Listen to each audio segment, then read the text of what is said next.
ছোট পর্দার জনপ্রিয় অভিনেত্রী কেয়া পায়েল আবারও ব্যক্তিগত জীবন নিয়ে আলোচনায়। সম্প্রতি সামাজিক মাধ্যমে ছড়িয়ে পড়া একটি ভিডিও ঘিরে শুরু হয়েছে নতুন জল্পনা।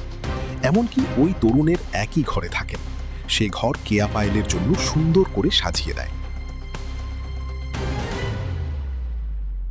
মালদ্বীপে অবকাশ যাপনের সময় এক তরুণের সঙ্গে অভিনেত্রীকে দেখা যাওয়ার পর ভক্তদের মনে একটাই প্রশ্ন, কে এই তরুণ? সামাজিক মাধ্যমে ভাইরাল হওয়া একটি টিকটক ভিডিওতে দেখা যায় মালদ্বীপের একটি রেস্তোরাঁয় এক তরুণের সঙ্গে সময় কাটাচ্ছেন কেয়া। ভিডিওতে দুজনকে গল্প করতে দেখা যায়। এক পর্যায়ে অভিনেত্রী নিজের হাতে ওই তরুণকে খাবারও খাইয়ে দেন। এরপর থেকেই তাদের সম্পর্ক নিয়ে কৌতূহল তৈরি হয়েছে নেটিজেনদের মধ্যে। অভিনেত্রীর ঘনিষ্ঠ একাধিক সূত্রের দাবি, ওই তরুণের নাম প্রাচুর্য। দীর্ঘদিন ধরেই তাদের পরিচয় ও ঘনিষ্ঠতা রয়েছে। শুধু মালদ্বীপেই নয়, এর আগেও তাদের একসঙ্গে যুক্তরাজ্যে ভ্রমণ করতে দেখা গেছে বলেও জানিয়েছে সূত্রগুলো। ঘনিষ্ঠজনদের ভাষ্য, কেয়া পায়েল ও প্রাচুর্য দীর্ঘদিন ধরে প্রেমের সম্পর্কে রয়েছেন।